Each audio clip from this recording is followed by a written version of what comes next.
I don't want to just simply say again exactly what the intermolecular forces lab has in it. I do want to just briefly touch on some of the ideas in there, and then we're going to move on to gases. Before we talk about intermolecular forces and how they come about, the place I really want to go to is this VSEPR theory. And VSEPR stands for valence shell electron pair repulsion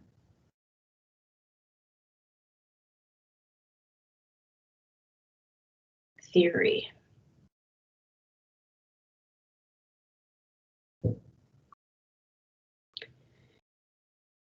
And it goes something like this. The valence shell electron pair repulsion theory, or VSEPR, is all about trying to explain why molecules have particular shapes. The theory says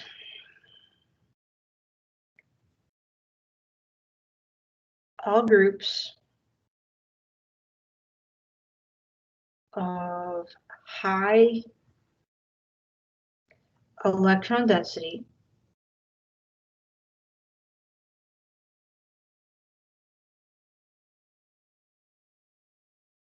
will repel each other.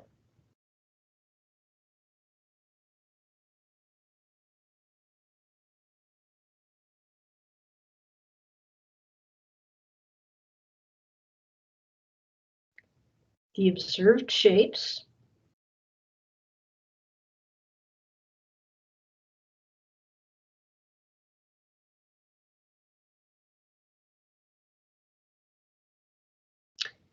arise from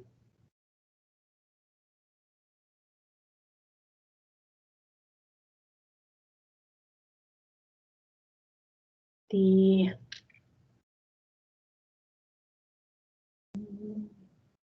arrangement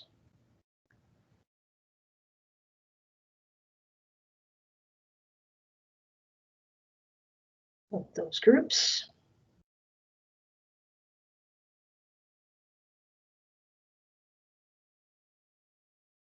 to minimize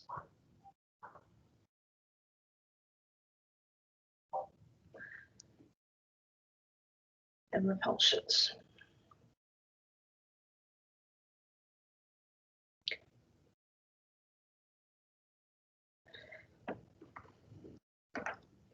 If we imagine we've got a big old angry cloud of electron density here, and I've got a second big old cloud of electron density right here, and both of them are connected to the center, okay? Both of them are connected to me, so to speak, if I'm that center atom. In order to minimize this repulsive force that's going on between those two groups of electron density, what we see is the groups start to move apart. Okay.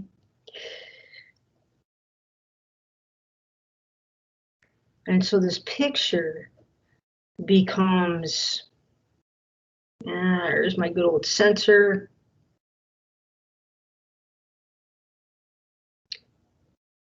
And there that goes. And now my blobs of electron density are now 180 degrees apart. And that's what we want. We want to get these pieces as separate as possible.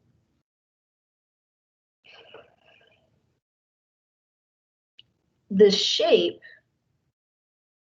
is called linear.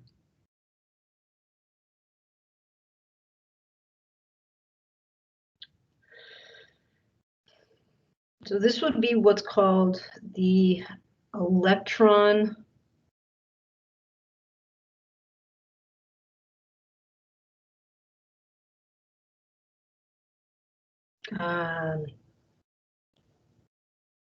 trying to think of the terminology I used for this one. Group arrangement.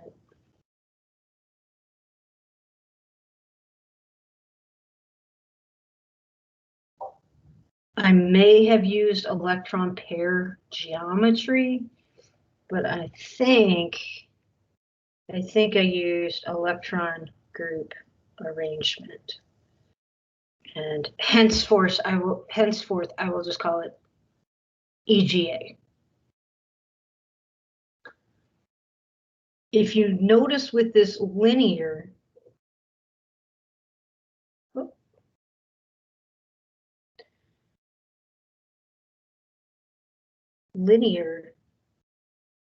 electron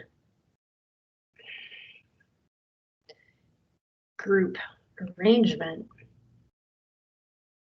has 2.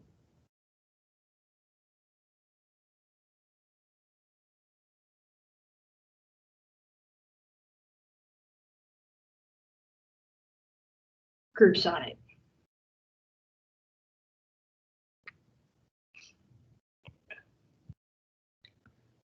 Same idea if I once again start with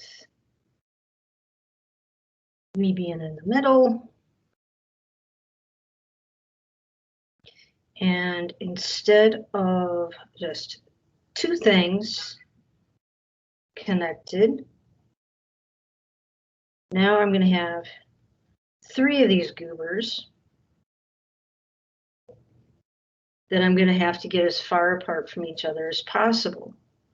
Well, with the linear, it's easy. You know, it's got to be 180 degrees apart. Having 3 things becomes a little more complex. This one's going to move this way.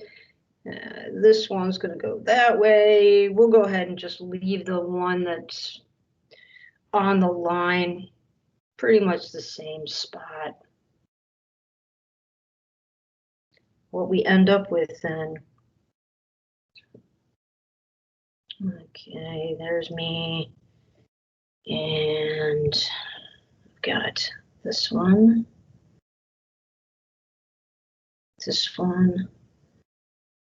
and this one.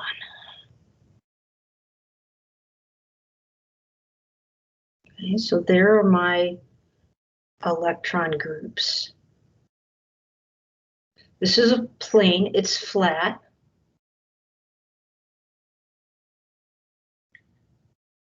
So this has 3 groups.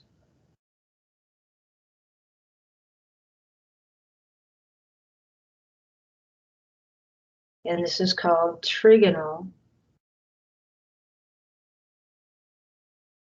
planar.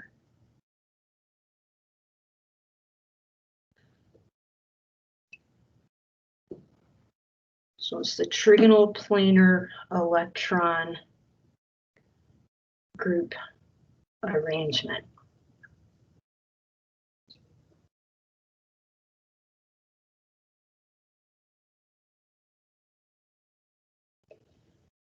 Once we hit 4 groups on a center atom,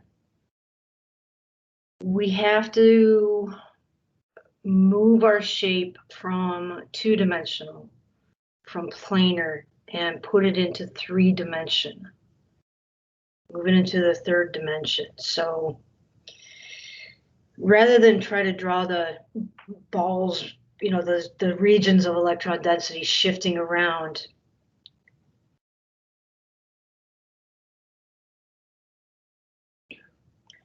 if you have 4 groups,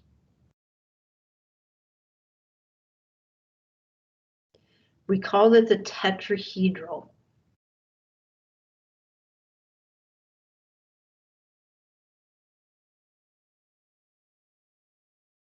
Electron group arrangement.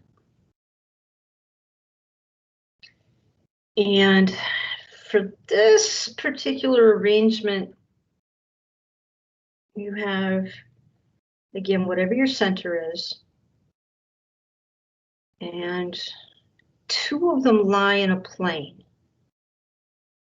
So we have 2 groups that lie in a plane. So there are those, and that one. The other 2 are rotated. So if the first 2 are sort of, well, we'll do it this way. And if the first 2 are oriented this way, the second 2 are, I can't do it. So the first 2 are like this. The second 2 are actually like in towards you and out away from you. So they twist. And how we show this is we've got one of these coming out at us and one of them going away from you. So the triangle that is getting bigger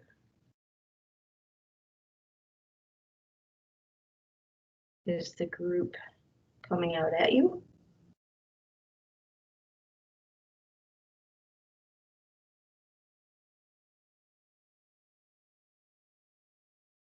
And let me put this in a different color. Here we go. And this one in the back here, this is the group going away.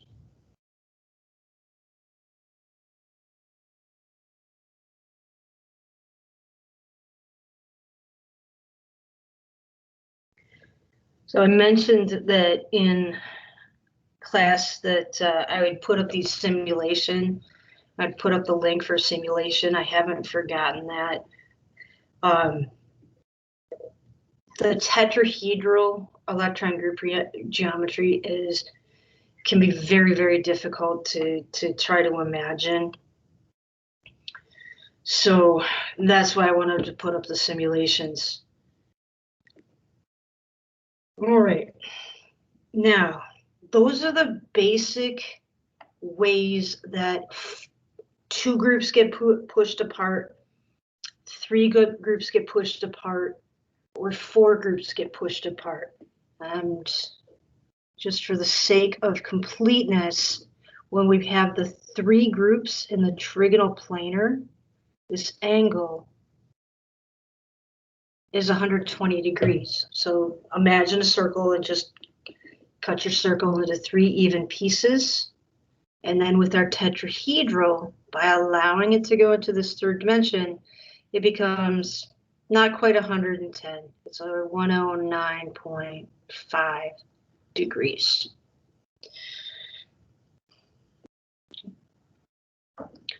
You recall in lecture, I had 2 pieces. One was how many bonded atoms, how many lone pairs of electrons, and then the 3rd piece was how many total groups. Total groups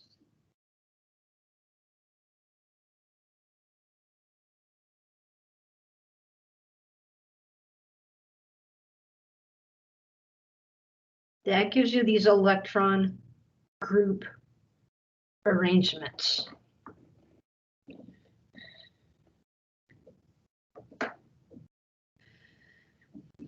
The reason why I had us go through and figure out how many bonded atoms, how many lone pairs, was not for the electron group arrangement. That's total groups. Instead, what we want to have is what's called the molecular. Let me do this. So total groups give us electron group arrangements. Bonded groups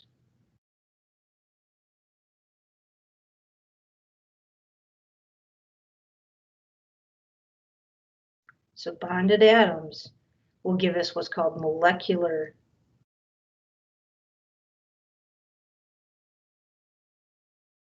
geometry.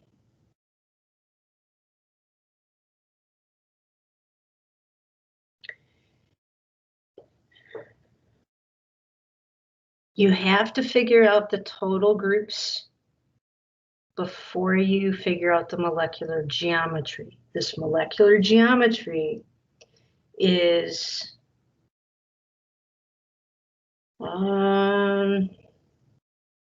yeah, let me do it this way. So molecular geometry. So this MG, molecular geometry, is the description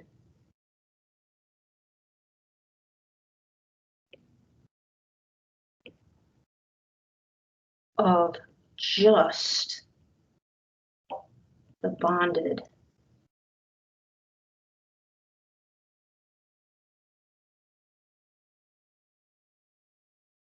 atoms around the center.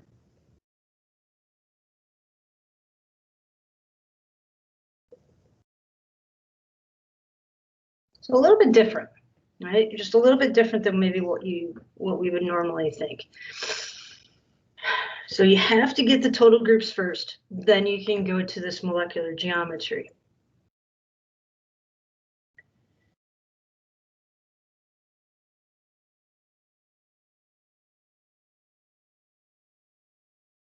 All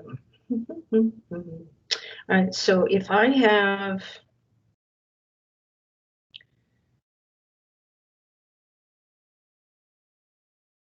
bonded atoms,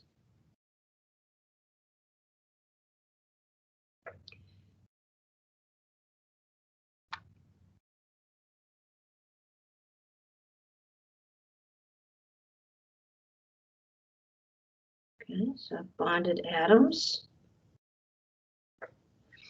and then lone pairs, and then we get to have our total groups.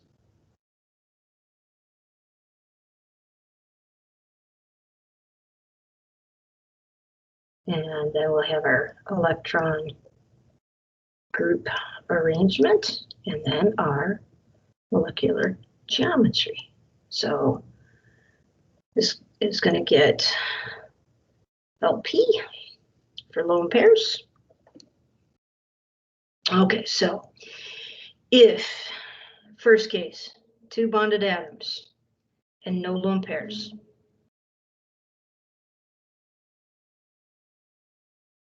that's going to have 2 total groups. If I have 2 total groups, the arrangement is said to be linear. Because I have no lone pairs, the molecule has the shape, the same shape as the group arrangement. So this is also linear.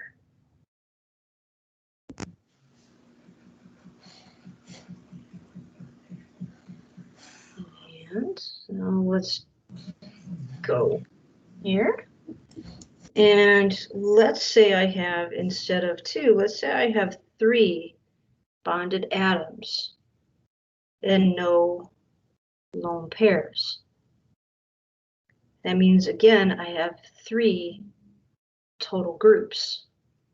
If I have 3 total groups, that's in the family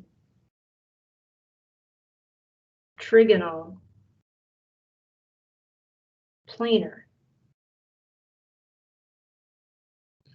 If you've got no lone pairs, molecular geometry, electron group arrangement, same thing. So that's also, and I'll abbreviate it, trig planar.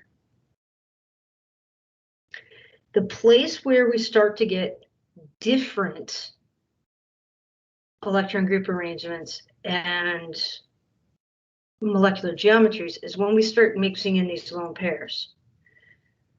For example, if I had 2 groups and 1 lone pair, well, that's still 3 groups. So the family is still going to be trigonal planar,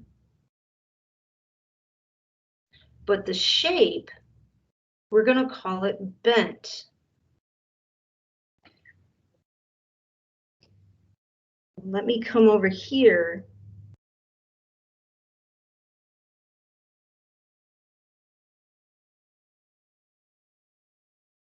And so that's that trigonal planar shape.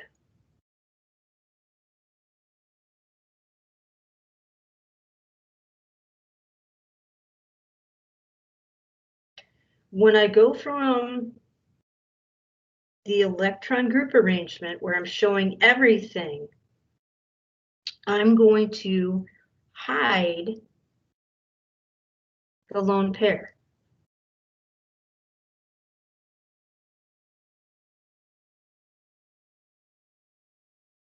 And let's see, I'm still going to start with this purple. And here I've got a bonded atom, another bonded atom. And now I'm going to see if I can't go about as light as I can go here. Here's the 3rd spot. And my ghosted out lone pair. The lone pair still takes up space. The lone pair is what keeps this angle from being able to open up. So this angle is still, it's close to about 120. It's not exact, but it's close. And that's because of the lone pair pushing down. So if you now just ask yourself, what's the shape?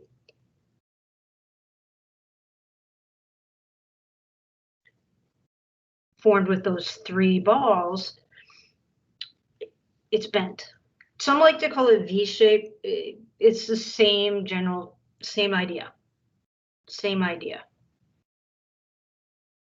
Okay, so now let's put 4 things together. And there are 3 options. I could have no lone pairs, which means, once again, my 4 total groups. Both of these are going to be tetrahedral.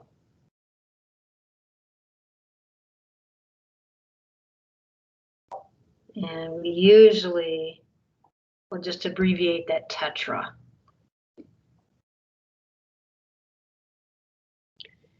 Then if I go to 3 atoms connected and 1 lone pair, still 4 groups, so it's still tetrahedral. That is the parent shape.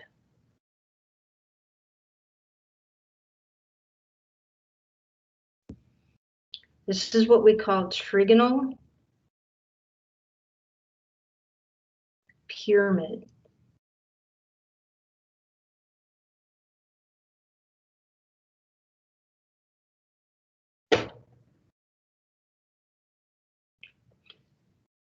Again, if I'm going to be starting from having 4 things on that center,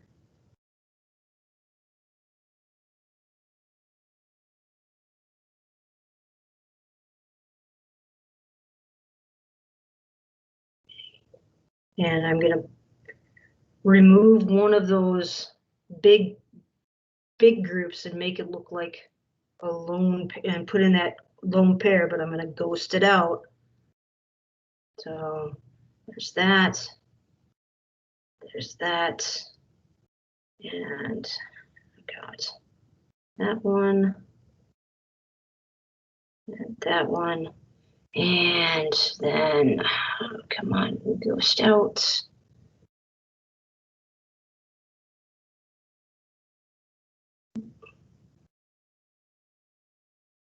So that lone pair, once again, is important because it's occupying space and it is pushing those bonded atoms away from it.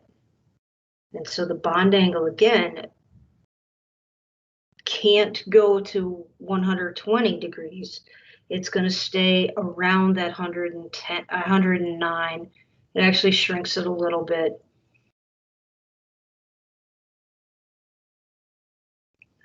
And it's, again, the lone pair occupies space. So this is my electron group arrangement picture. And then here's my picture of the molecular geometry.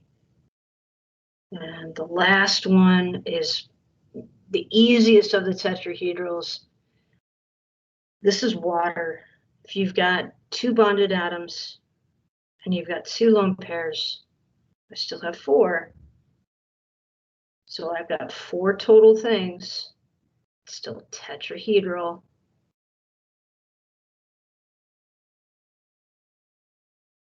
But now it's bent. Now let me go back to this picture of my tetrahedron. There we go. And now I'm going to ghost out two of these and turn them into lone pairs. So, all right, let's do that. There we go. There we are. There we are. And then, come on, come on. There we go. So coming out at us, we've got a lone pair, and then going away from us, we've got a lone pair. And once again, these occupy space. And so they're forcing this bond angle to not open up once again to the 180 degrees. Because there are four things, it can't open up to that 120 degrees. This bond angle for the molecular geometry shrinks down to about 105.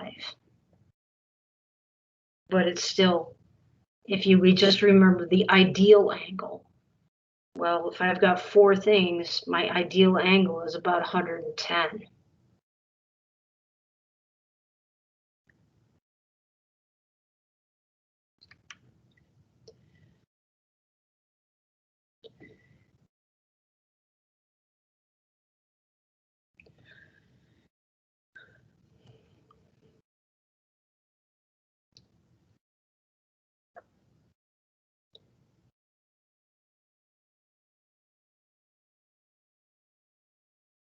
So let's connect our shape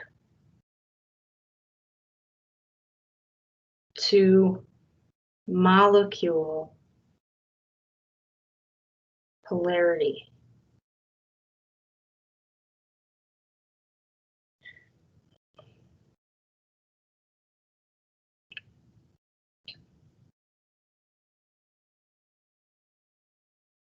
For a molecule to be polar,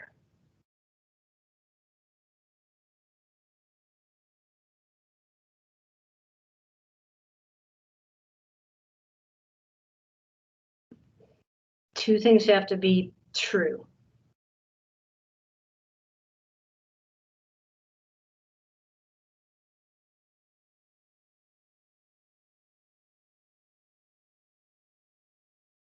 at least one bond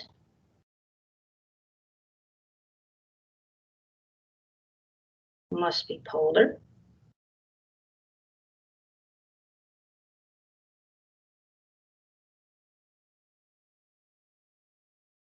And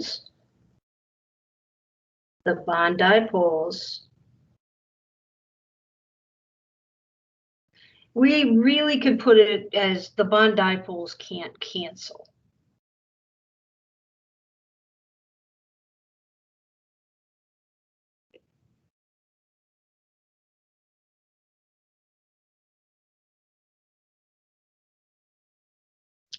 But I'd like to emphasize the fact that you have to have at least one polar bond for the molecule to be polar.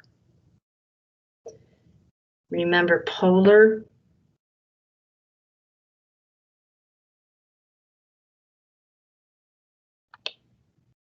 okay, come on. Come on. There we go.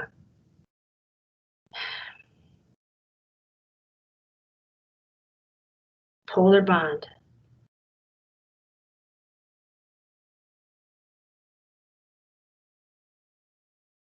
Have a difference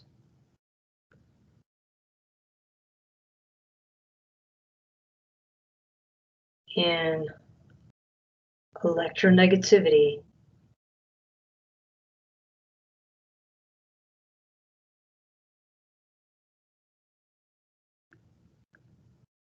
of 0.5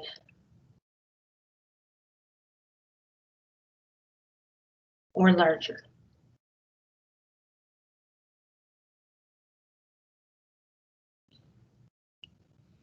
That electronegativity is the pull for electrons in a bond.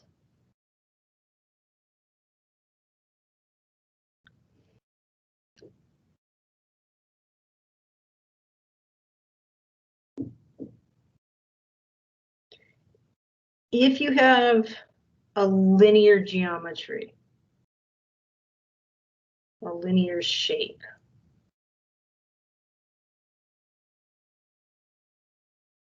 this is actually pretty easy to figure out if the molecule is polar or not. So if I've got it, so imagine this is actually a straight line. There we go. I'm going to do this.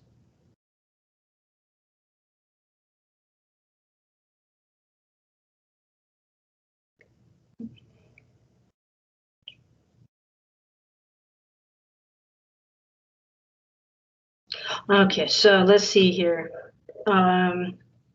Let's make the outer atoms have a higher electronegativity. And let's do this.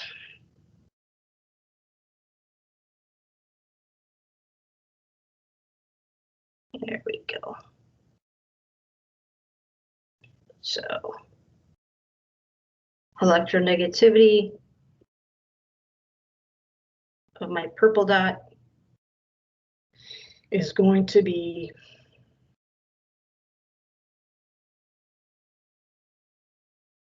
3.5. And I'll have my electronegativity of the green dot be 2.5.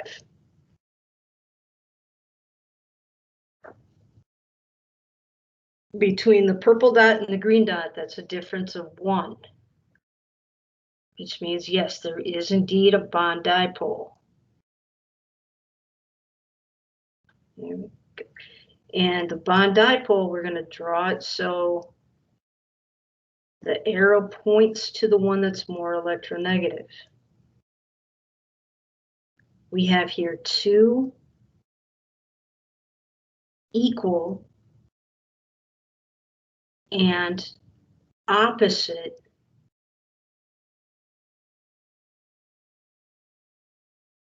poles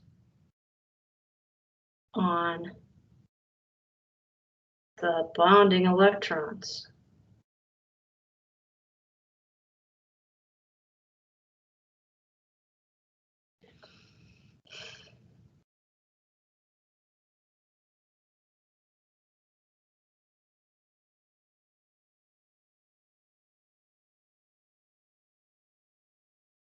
So it's nice and symmetric.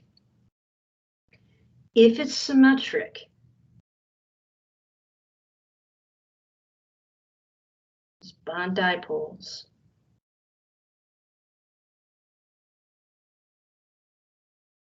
Cancel.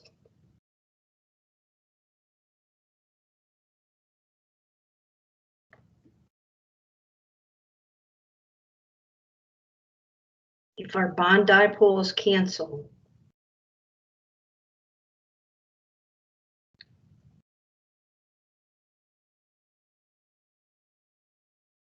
it's nonpolar.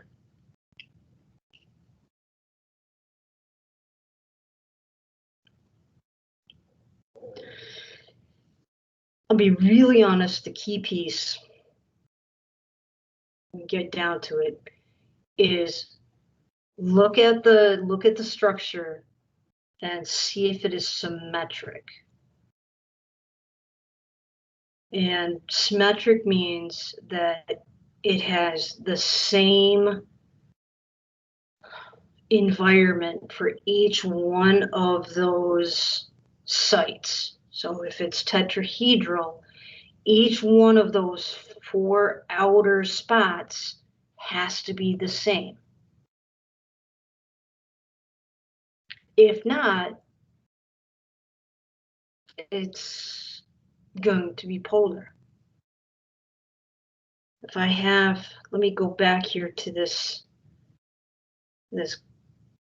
molecule, and let's have, again, I'm going to start with green in the middle. And linear, there's my purple. And instead of purple, I'm going to have blue. And the electronegativity of my blue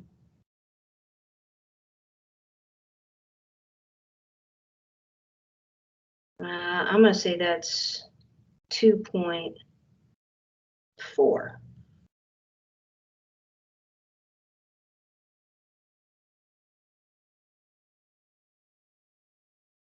Well, let's see what we got here.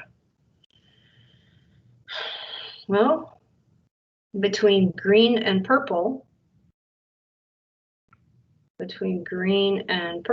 difference is 1. And so that bond is still polar, but the bond between the center green and the blue is not. So I've got different kinds of atoms connected to the center.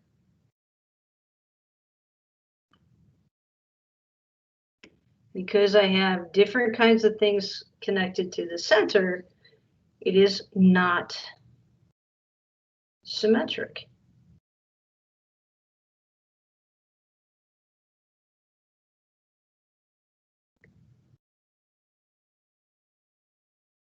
So then I can go ahead and I can say, oh goodness, what color do I want?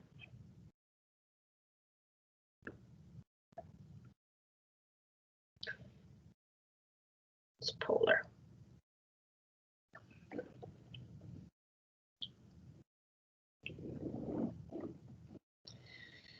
I used to go into a big deal about, oh, are these dipoles, do these dipoles cancel or not? And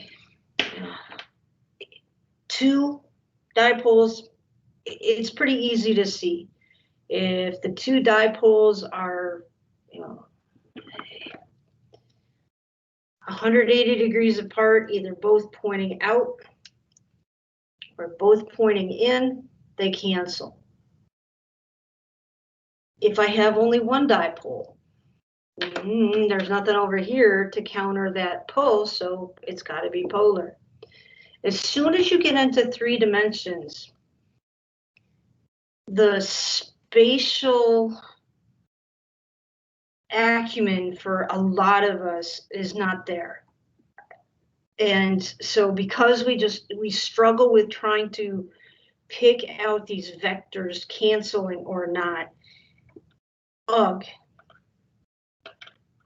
All right, so That's why when we start to get to this, hey, do these bond dipoles cancel, yes or no? We're going to look for symmetry.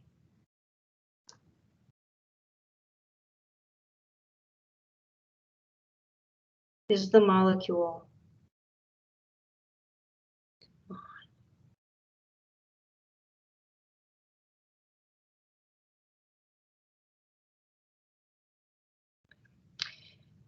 and for this particular way of asking, is the molecule polar or is the molecule nonpolar?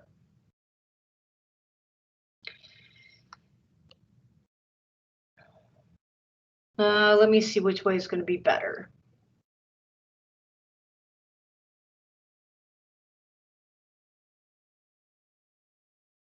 Yeah, we do it this way.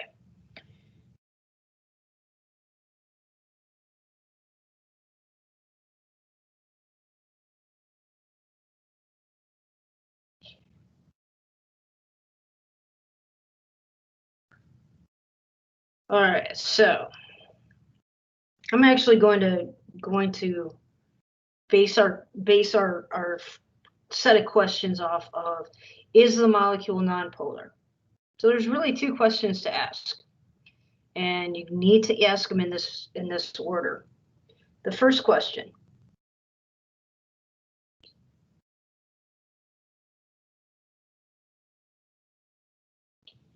does the molecule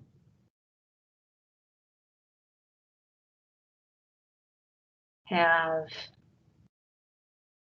only non-polar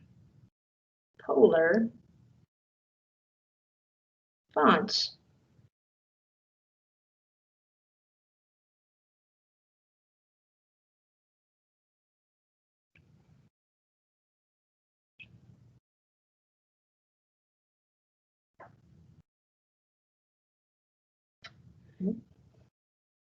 If yes,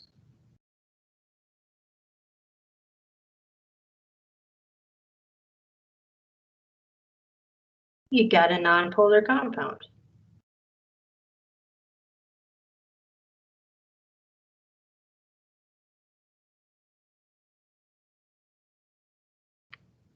If no,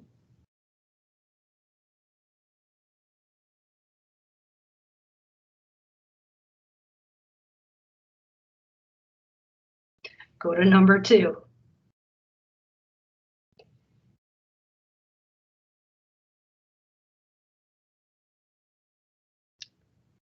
Question number 2.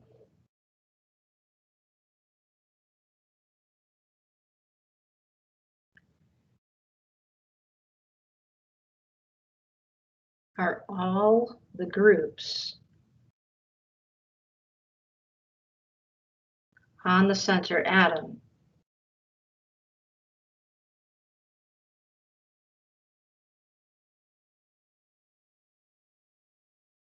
identical?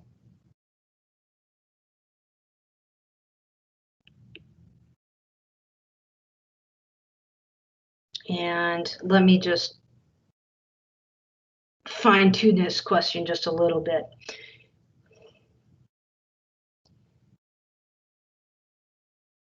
All bonded atoms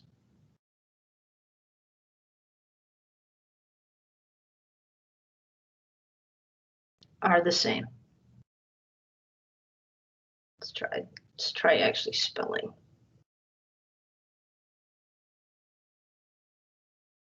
So all bonded atoms are the same. And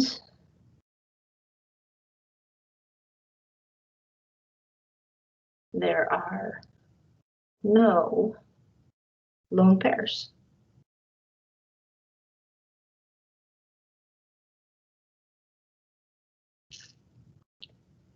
on the center atom.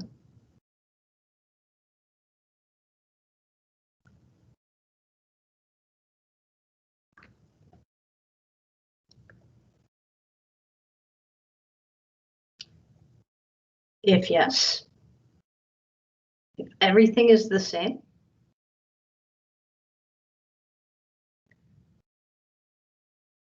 nonpolar.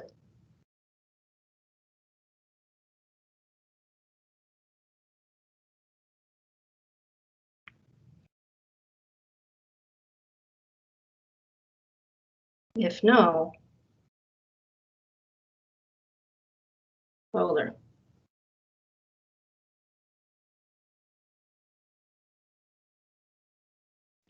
The reason why we differentiate between having a polar compound and a non-polar compound is it changes how the molecules can interact with each other.